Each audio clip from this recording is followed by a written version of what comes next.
Coach, I guess we'll start backwards because there was an incredible sequence as the game came to an end, ending with really a play that had to be made. You guys committed to getting 10 yards to win the game on a 3rd down and 10.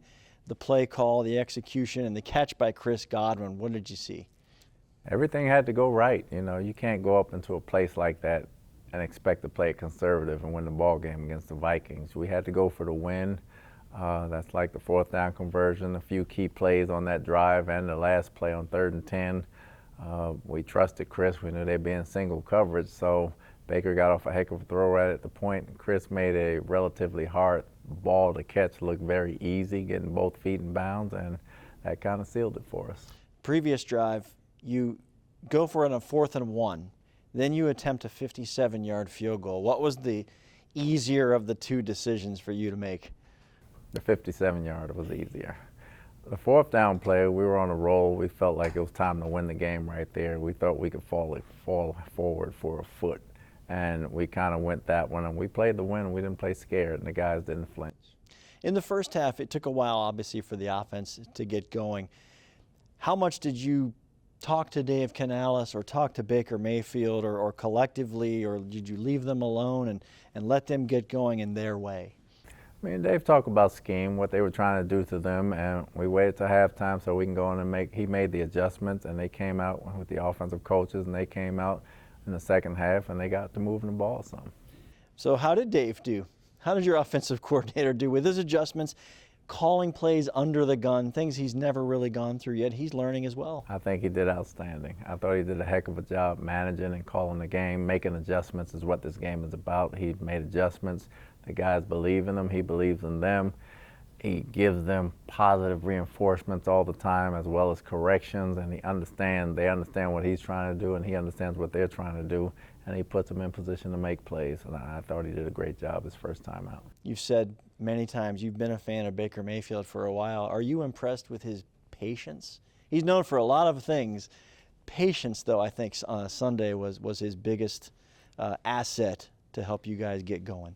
I don't know if it was patience or just understanding how to play and how the game was going. Baker has a good feel. The best thing he did was not turn the ball over, and he was under immense pressure in the first half because they sent a lot of people at his way. Incompletions out of bounds are sometimes more important than just throwing the ball up in the air for grabs. And we had 3 turnovers, they had none. So Baker did a heck of a job that way. And in the second half, he made 2 or 3 gritty runs, and he played winning football, and that's what it's about. He knows how to play winning football when it's time. He can still sling it, but in that game he understood he had to play winning football, and he did. Collectively, on offense, this is a huge step, obviously a win on the road. Do you see the growth coming out of this exponentially maybe now that they really have a full sample to work with, even the veteran guys working with the new guys? There's a lot of growth that's come along. There's a lot of growth that has to be made. For their first time together with a new system in place and everybody out there at the same time for the first time, they really wasn't out there all preseason together. You got to say they did a heck of a job, and you know the potential is enormous considering where we can go to play that tough. And not everything was right, but they did everything right to win the ball game, and that's what you got to do early in the season until you find your identity. Defensively, the kids are all right. That's an old Who song, by the way. Christian Isian leads, in my opinion, he led the way with the play of the game, the interception that right before the half that I think altered the entire thing because you're getting the ball to start the third quarter. This young man is someone you've talked about for weeks and weeks, and we finally got to see this. Not only that, he took 7 points off the board for them. You know, they go up 17-10 if they get that touchdown. The play he made and ripping it out of his hands with one hand in stride like it was nothing.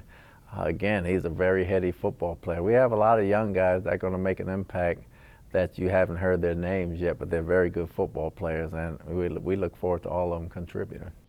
Joe Tryon-Shoyinka, yeah, I know he's kind of been challenged in this offseason, kind of step his game up. I know he had a pretty decent camp.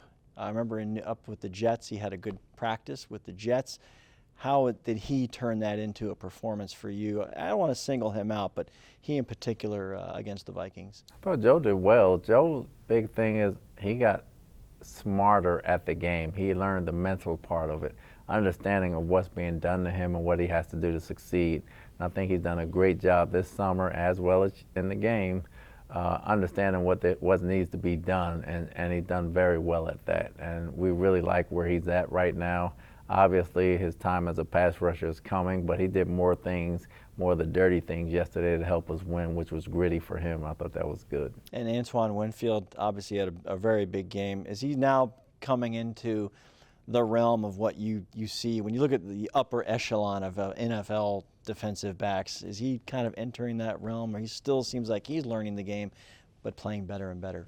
I think he's been in that realm as a safety. When you ain't gonna get much better than him as a cover guy, as a blitzer, as a tackler in the open field, as a ball hawk. You're not gonna get a much better player that can play 3 different positions: nickel, both safety spots, emergency corner if need be, as well as down in the box. So he's out there with us. We're a better team. Him, Levante, and Devin were probably the fastest 3 players on the field for us yesterday.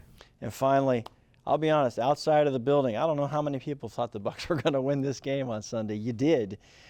Now what's the challenge winning that game to move forward? To keep going. Our goal all along has been to win the division. I've never flinched on that. We have new guys in place that come in with the guys we have. It's just blending them together, having them playing team football. We played team football yesterday. Don't worry about the outside noise. It doesn't concern us.